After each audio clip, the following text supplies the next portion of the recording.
कैसे हो मेरे दोस्तों। हालांकि आप सोच रहे होंगे कि यार मैं ये कौन से कंटेंट बनाना शुरू कर दिए मैंने, लेकिन यार बनाना ही ज़रूरी था। मैंने सोचा कुछ ना कुछ चेंज करते रहना चाहिए और अपने जो एक्सपीरियंस हैं वो आपको बताते रहने चाहिए। तो इस वीडियो को बनाने का मकसद यही है कि जो प्रॉब्लम्स मैंने फेस करी वो आपको फेस ना करनी पड़े, और जो परेशानियां मैंने झेली वो आपको परेशानियां फेस ना करनी पड़े।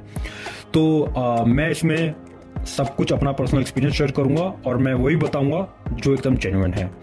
दुनिया इतनी सारी वीडियो है दुनिया में बनी हुई और इतनी सारी चीजें, भाई मैं सबसे बताता हूँ कि सिर्फ इसी प्लेटफॉर्म पे आपको सब कुछ मिल जाएगा समझने के लिए और टेस्ट करने के लिए भी। तो चलिए शुरू करते हैं। सबसे पहले कि मैं कनाडा जाना चाहता था और मैंने आइल्स में 6.5 मैंने स्कोर किया था और मेरा किसी में भी बिलो 6 नहीं था। और मैंने आईपी यूनिवर्सिटी से मैंने अपनी ग्रेजुएशन कंप्लीट की थी और मुझे टोटल 75% समथिंग मेरा स्कोर है उसमें आया हुआ है।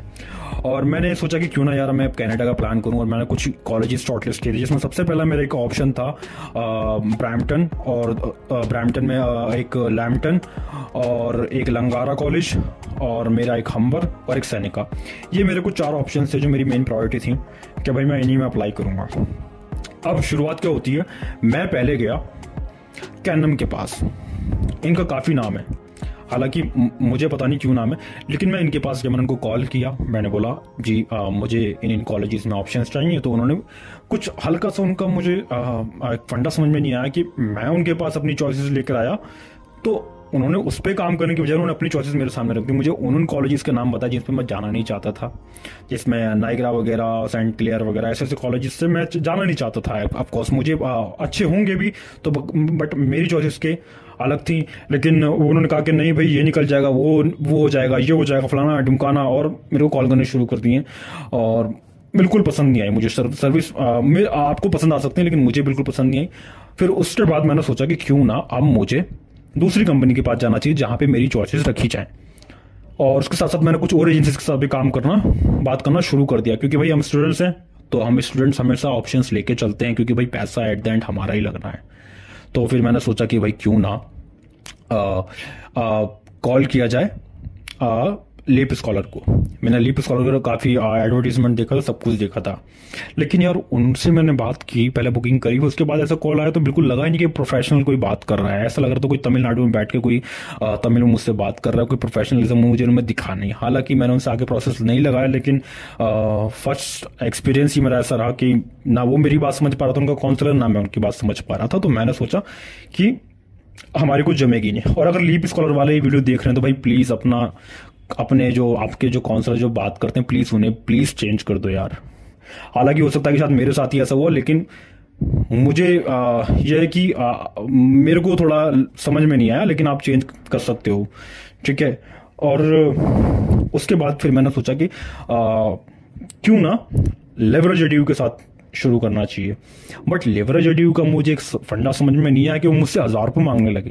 कहने लगे आप मुझे 1000 रुपये दो, आपकी इंटेंटिव फीस है, हमें पता चल जाएगा आप जेन्युइन हो या क्या हो, फलाना हो ढिमकाना हो, और ये मुझे डॉक्यूमेंट्स दे दो, ठीक है, फिर हम शॉर्टलिस्ट करके भेजेंगे। मैंने कहा भाई एक बात सुनो, पैसे 1000 रुपये कोई बड़ा अमाउंट नहीं है, लेकिन आप ऐसे पैसे मांगोगे तो ऐसा लगता है कि पैसे मांगने वाले ज्यादा हो, आप काम करने वाले कम हो। आप मेहनत करोगे तो आपको मेहनत करनी पड़ेगी, क्योंकि जो आप काम करने बैठो आपको करना ही पड़ेगा, ठीक है। अब ये मैंने कंपैरिजन क्यों कर रहा हूं, मैं क्यों बता रहा हूं कि ये चीज मुझे पसंद नहीं आई, वो अभी आपको आगे पता चल जाएगी। क्योंकि उसके बाद मैंने आईडीपी में कॉल किया, भाई साहब उन्होंने मुझे कॉल किया, ठीक है। बाद में मैंने उनके साथ एक अपॉइंटमेंट बुक करी, मैं बैठा, उन्होंने मुझे अच्छे से काउंसलिंग दी, सब कुछ उन्हें काउंसलर ने अच्छे से बताया, पूरा प्रोसेस, मेरी कॉस्टिंग वगैरह सब कुछ उन्होंने मुझे समझाई बेहतर तरीके से, ठीक है। और उन्होंने मुझसे कोई इंटेंटेड फीस नहीं ली, किसी तरह की भी कोई फीस नहीं ली। तो इसीलिए मैंने लेवरेज एडीयू को नो कर दिया, क्योंकि कोई मुझसे पैसे मांग नहीं रहा और आप मुझसे सिर्फ 1000 रुपये मांग के ये मेरी ऑनर्स जानना चाहते हो, तो भाई ऐसा ठीक नहीं, क्योंकि आपके पास हर तरह के क्लाइंट आएंगे, आप जो काम करने बैठे हो आपको करना ही पड़ेगा, ठीक है। तो मैंने 1000 रुपये दिए नहीं, हालांकि कोई बड़ी रकम नहीं थी, लेकिन जो उनका काम करने का तरीका था वो मुझे पसंद नहीं आया। ओके, फिर उसके बाद मैंने कहा कि ठीक है आई एम डन। लेकिन मेरी उसके साथ एक कंपनी और है, उसके साथ मेरी बात चल रही थी जिसका नाम है हम स्टडी। भाई साहब ये लोग भी बढ़िया काम करते हैं, ठीक है। इन्होंने मुझसे कोई फीस नहीं मांगी, इन्होंने मुझे बुलाया, इन्होंने मुझसे बात की और इन्होंने सारा प्रोसेस मुझे समझाया और सब कुछ मुझे बताया, तो मुझे समझ में आया कि हाँ यार, ये लोग भी जेन्युइन बंदे हैं। और मैंने एक एप्लीकेशन इनसे लगवाई भी थी, ठीक है, और मेरा ऑफर लेटर भी आया था।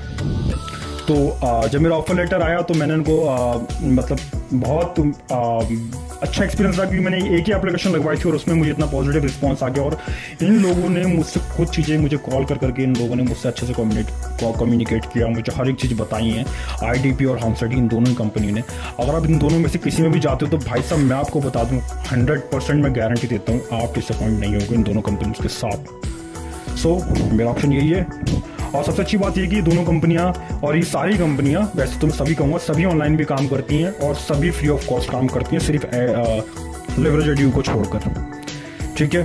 और आप इनमें से किसी में जा सकते हो, लेकिन मेरी फर्स्ट रिकमेंडेशन आपको ये रहेगी, अगर आपको जाना चाहते हो तो IDP या होमस्टडी दोनों में से एक चॉइस चूज़ कर सकते हो आप। तो थैंक यू सो मच। अगर ये वीडियो आपको पसंद आई तो प्लीज़ इसको शेयर करें, सब्सक्राइब करें, ताकि मेरी तरह कोई और परेशानियां ना झेले और ताकि मेरी तरह ही किसी का घाटा ना हो, ठीक है। Thank you.